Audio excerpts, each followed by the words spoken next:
What is up, everybody? Welcome back to my channel, Mystic Watch, and today we got a brand new video.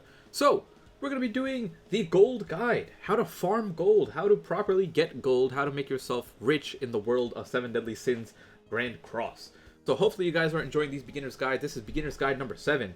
And up until now, we've been spelling beginner wrong every single day on the thumbnail.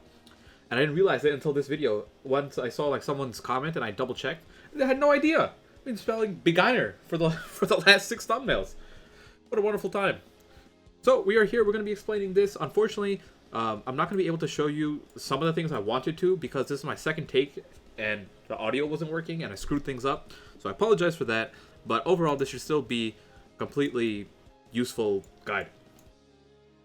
So to start off, gold. How the heck do we get gold? You got a couple of ways of getting gold. One way that most people don't know about, and this actually isn't a lot of gold, but it adds up over time. If you go over to in a circle, you have to go around a couple times before this works, and then you hit Hawk. Boom, 600 gold, just like that. Well, what I'm actually going to explain is this is like your passive gold generation settings. All the recipes that you've gotten from Ban. So if you go over to Ban, and you're slowly gathering materials. Let's just say you throw a couple things together. We throw some salt and truffle. We make this, whatever this dish is, right? Go Ban, go. There we go. We made 5 grilled beef with salt. We go here. You can see here that grilled beef with salt, I can hit acquire. And now I know the recipe. Now that I know the recipe, I can go over to Hawk. And it is now one of the things that we can set. If I go down, I should have grilled beef with salt right here. Each of these things has a time required and the amount of price they sell them for. You're not actually making any of the food. So it's not like you're picking food that is like, oh, I'm going to passively get these food. That's not how it works. This is just for gold. So you set up five different tables. I believe we don't have the 5th one unlocked until something else. But you set these up, and they just give you gold passively. You can also level up the food by crafting more of the food up to a level of 5. You can see the difference in price. For example, look at this fried chicken. This is giving, for 3 hours, this is giving me 900 gold. Whereas something else for 3 hours, the grilled beef with salt, is giving me 550. So it pretty much doubles. And if you keep doing this up to level 5, and you get 5 pieces of, recipes or whatever that you stack up, they add up. Every now and then you click on Hawk and all of a sudden you're getting like 500k gold. It's nice. So that is one way of getting gold, and this is not really the main way. This is just something I wanted to explain before getting into the real meat and potatoes of it. You go into battle, you go into special dungeon, and here we have the main gold event. So here you can use 2 keys to do a run. Ideally, you should be doing the hardest difficulty. Once you get your account up and you do it, that's fine. And this is the breakdown of the rewards. This is where you get gold chests. This is where a majority of your gold comes from. As you're farming up and you're doing your missions, this bar goes up as well. Once it passes 100, you get another SSR chest for free. Same thing under events. You go under event and you go to the middle one. I'm not going to do this with you, GBO. Thank you. Port Center, whatever, yada yada, this is the one that gives gold. The reason you don't want to do this one or this one is because these 2 missions, the EXP and the books, already exist in the game. Like, you can already just farm them normally, books and EXP. There's no reason for you not to do this middle one. You go here, if you can do the hardest one, do the hardest one. If not, do whatever you can. These one, because you can do less runs, the rewards are better, and you also have a chance of getting this SSR pendant if you are doing the hardest difficulty. If not, it'll only be the SR and the rares, but this has the same meter where once you pass 100, you get an SSR pendant. But this is a gold video, so I wanted to make sure you guys are getting the gold. Okay, you got your gold chest. Actually, there's one more spot that I wanted to show you. This is a temporary way to get gold. This is not always going to be here. This is rotating in and out. There's an event that goes on that drops gold chests. You can do this unlimited amount of times. So if you had, unlimited stamina, you could just keep doing this forever. And you would always get SR chests. I don't know the math behind it in terms of stamina invested where with gold return. I don't know if I'm saying that right. Pretty much, there's a lot of stamina invested, so it might not be the best thing, but it's just something where if you do not care about stamina, this is a way to permanently farm gold as long as this event is here. So, assuming you got all your chests, what the heck do you do with the chests? I'm gonna guess you guys probably know by now, but if not, you go to item storage, you go under miscellaneous, and you can actually sell the chests. You go here, you just hit sell, max, and it gives you the money. That's it. There is a way to enhance this by 20%. If you go back home and you go talk to Veronica. Veronica is not always here.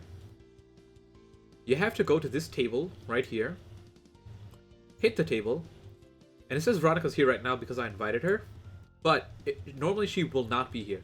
You can hit the button invite Veronica.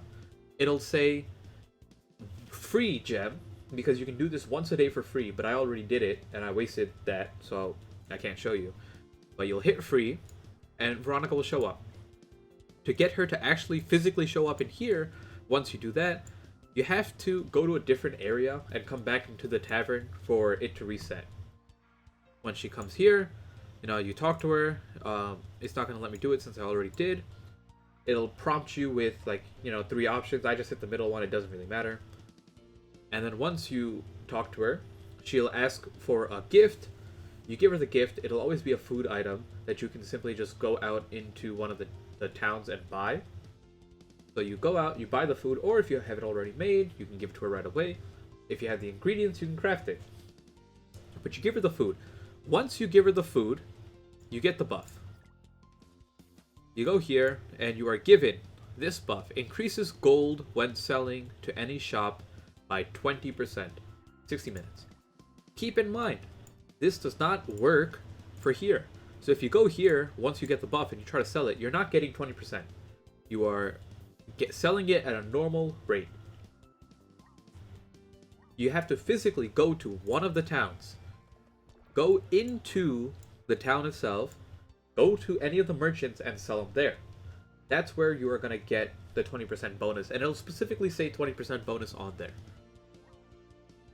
Now that you know how to do that, how do you actually farm gold when none of those things are up, right? Because special dungeon, use your stamina, it's done. Okay, well, what do you do next? It's not enough gold.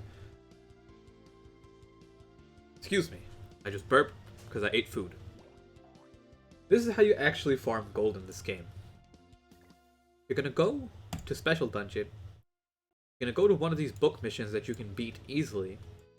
And you're going to farm this forever. You're going to hit the mission, you're going to hit auto and let it run overnight for 8 hours straight and let it melt through your stamina. But that's the way to do it. And why would you do this? Take a look here. You get books, right? These books cannot be sold in shops. They can be sold from the item storage. And I'll give you an example.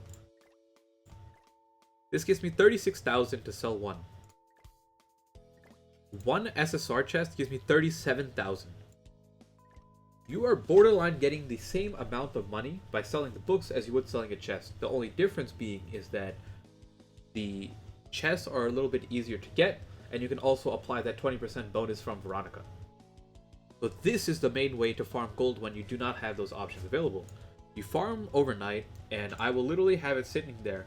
What I'll do is I'll jack up on my stamina. I'll go, throw in 10 stamina pots. Give myself 500, 900 stamina for the night. And then I will hit auto. And I will just let myself do books while I sleep. I'll wake up and I'll have hundreds of books. So we'll go back here. The thing is I already sold my books, right? But you're going to get them from... If you do the hardest mission... You'll get let's say you're doing this overnight.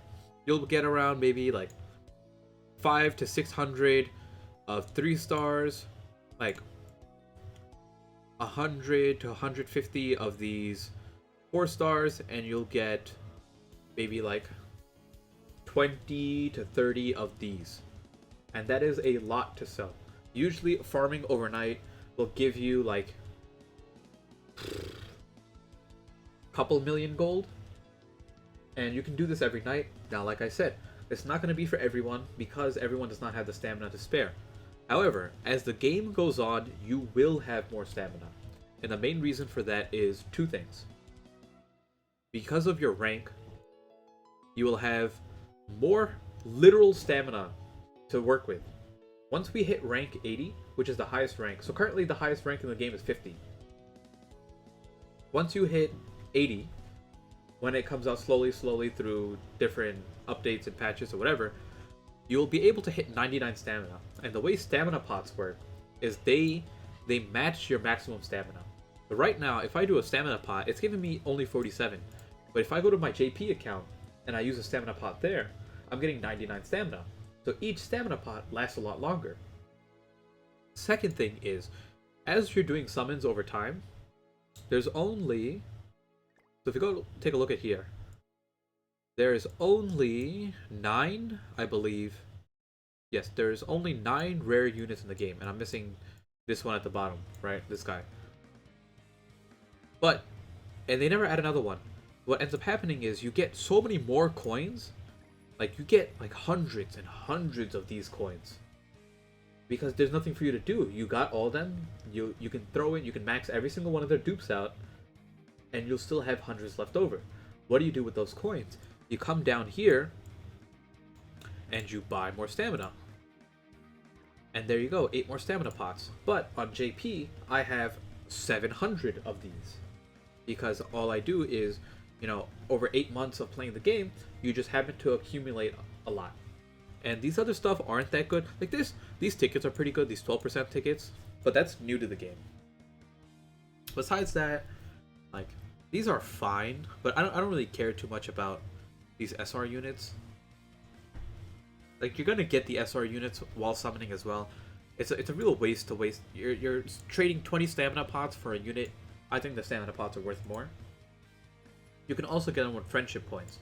You go here, you know, I can get 3 of these from friendship stuff. And if you guys don't know how to get friendship, you go here under friends, and you hit send all. And depending on the amount of friends you get like you know, 20 or 30 coins per friend. And this is also the similar concept of where the rank goes up, your friends list goes up. At rank 80, you have 47 friends, I believe. So once you hit that send all button, usually you can get around 2,000 friend coins a day. So that's it. I know this was a gold guide, but I wanted to explain that stamina portion as well, because people, you know, they're related very closely, right? You can't farm the gold without stamina. That's going to be it for this video. Hopefully this helped out, and if you did, consider leaving a like down below or a comment on what you want to see next. I'm 7 videos into these beginner's guides, and it's not that I'm running out of stuff to say, but I'm running out of the basic things, right? Like, you know, how to reroll, how to farm, how to do this, how to do that. So if there's anything else you guys are curious with that, you know, you're just not sure how to do, let me know. That way I can kind of get a better understanding of what people want to see. Thanks again for watching, and I'll see you all next time. Peace out.